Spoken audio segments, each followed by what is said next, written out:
My local movie theater will often show older films in theaters at a discounted price.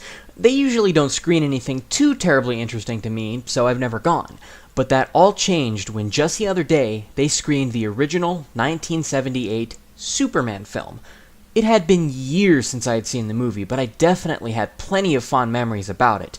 When the theater went dark and after a quick opening scene, the classic John Williams music filled the room. It was at that moment that I knew I was in for a delightful time.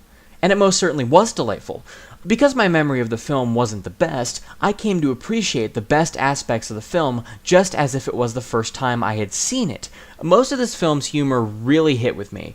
Clark and Lois's boss at the Daily Planet, Perry White, is great. He's like one or two notches away from being a character in Will Ferrell's Anchorman. Lex Luthor's interactions with his henchmen, Otis and Miss Tessmacher, are also pretty funny, especially whenever he's bragging on about his superiority. The overall presentation of the film was great, especially for 1978 standards. The special effects were top-notch. While it's pretty clear nowadays which scenes use green screen, it's still quite impressive that it was done so well way back then. Famously, the tagline for the movie was, "You'll believe a man can fly," and the scenes where Superman flies through the air are incredible. A lot of shots use some unique perspectives, and the filmmakers were really creative with how they showed Superman flying on screen. Krypton and the Fortress of Solitude look phenomenal. All the crystals and insane architecture make it look very alien. And not in the way that alien societies tend to look with modern sci-fi stories. No, things from Krypton don't look like they could make sense to humans at all. It's all very fascinating, and during the opening of the film, I find myself mesmerized by the ways of the Kryptonians. Speaking of Krypton, while I enjoy the aesthetics and overall feel of Superman's homeworld, I found myself really thinking the opening moments on Krypton really dragged. Despite not being any longer than most modern films, this movie felt like it took longer to get through. We really take our time with some scenes, and there are a lot of pauses between the actors' lines. This issue becomes less and less prominent as we continue through the movie, though, so that certainly helps. Not to say that Superman is a boring movie. No, far from it. The pacing of the film is just much slower in parts. There's plenty to enjoy here, the biggest thing being the character of Superman himself. Now, before we get introduced to Christopher Reeve's portrayal, we get a few scenes with a younger Clark Kent. We see him being teased by some high school bullies, and he shows off his super speed by racing past a train just to catch up with the bullies and mess with them. He then talks with his father, Jonathan Kent, about how much it pains him to keep his powers a secret. Clark says that he thinks he should be able to freely use the gifts he was given to play football. Jonathan has a really great exchange with his son, telling him that he knows Clark was put on the earth for a reason, and whatever that reason is, it sure as heck is for a better reason than to be good at football. And then Jonathan dies from a heart attack.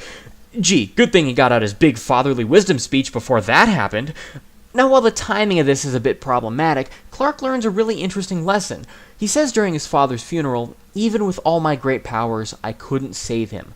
Clark, who just before this thought he could do anything in the world, learns that he has limits. So then Clark decides he needs to leave the farm to learn more about who he is. Why he never really questioned it or looked at the ship he crash-landed in before his father dies, I'll never know. He has a touching scene with his mother, who hugs him goodbye before he sets off. But Clark seems a bit mean here. While he says he talked to a friend about helping his mom out at the farm while he's gone, the fact remains that Jonathan Kent has literally just died, and Clark decides to immediately leave his mourning mother alone.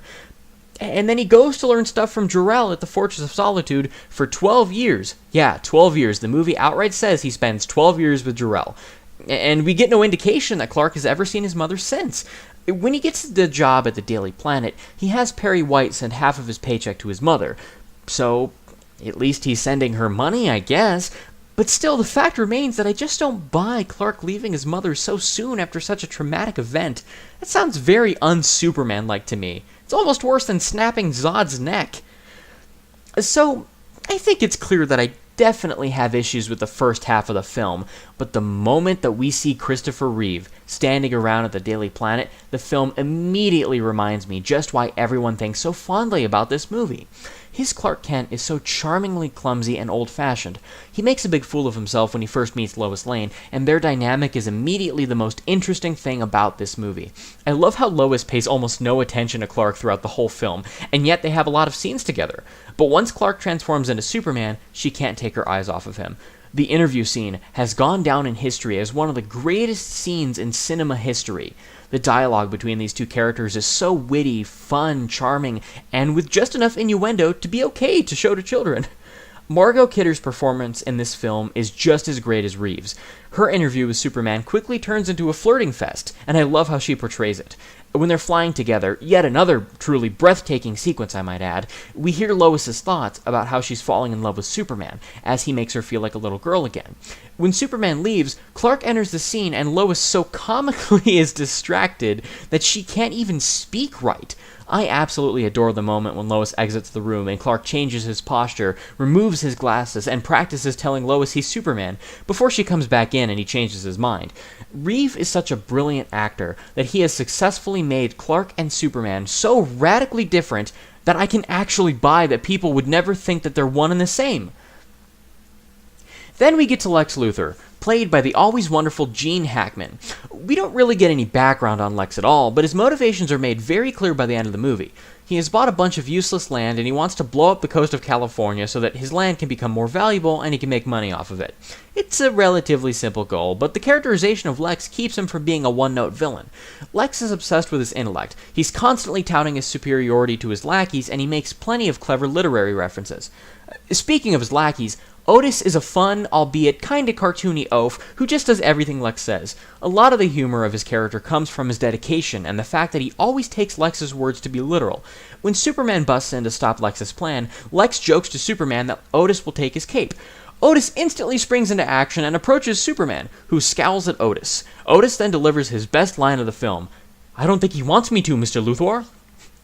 Lex's other assistant, Miss Tessmacher, at first seems to be just there as eye candy, somebody to dress up in various sexy outfits and to assist Lex with his evil schemes. However, she has an interesting turn near the end when she saves Superman from drowning by getting rid of the kryptonite that Lex put around his neck. She becomes a more layered character by doing this, as she ultimately proves that she doesn't want to see anybody hurt. Now, let's talk about the ending of this film. Superman is unable to stop both of Lex's missiles in time. He's able to clean up most of the damage, but is utterly devastated when he discovers that Lois was killed during the chaos. In a moment of pure rage, which is rare for this Superman, Superman decides to fly so fast around the globe that he reverses Earth's rotation to make time go backwards. He arrives just in time to save Lois, he gets Lex Luthor thrown in jail, and then he flies off into the night, making sure to smile at the camera before the credits come up.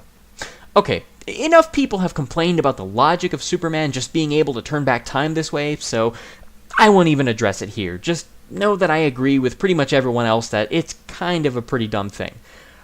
Now, while Superman is turning back time, he hears several voices, namely his younger self lamenting that he couldn't save his father, and then his actual father, Jor-El, telling him that he is forbidden from going back in time to change Earth's history. But Superman does it anyway, with no consequences. Then the movie just ends. I feel like there should be a bit of a winding down period here. The movie makes us ask ourselves if what Superman did was right or not, but then the movie itself doesn't tell us what its own feelings are on the matter. Or rather, I guess it does, because Clark has to face no consequences for turning back time, meaning that the movie is saying he did the right thing, I think. Also, I thought Clark learned that he had limits when he couldn't save his father from the heart attack. Are we just going back on that? So, what's the message here? Don't always listen to your father. Break the rules if it's in your own benefit to do so. Or maybe the film was trying to convey that Lois's life is worth more than honoring Jor-El's wishes. I can speculate on this matter forever, pretty much, but the film doesn't give a concrete stance on the morality of Superman's actions here, and I really think it should have. Now, I'm not saying that Superman shouldn't make mistakes or go against his father's wishes. After all, this is still a young Superman, one who is still learning. It's only natural that he make a few judgment calls that people could be unsure about. But we should acknowledge his mistakes as mistakes and not sweep them under the rug because he's Superman, and of course he gets to save the one person who means the world to him. This movie has some definite problems. Overall, though, this film is still very enjoyable. I cannot stress just how wonderful Christopher Reeve and Margot Kidder are in this movie. A whole generation of people became Superman fans thanks to the unparalleled chemistry that these two have on screen together. And we have a great role model Superman in this movie, who takes great joy in saving people and doing the right thing. I definitely think we could use more heroes like Christopher Reeve's Superman. If you get the chance, I definitely say to go see this movie. Though you probably have already, but hey, maybe grab that old DVD or VHS copy you have and put it in the player for old time's sake. If nothing else, I'm sure you'd enjoy the ride down memory lane. This has been Joey from the Superhero Fan Show. Thanks for watching.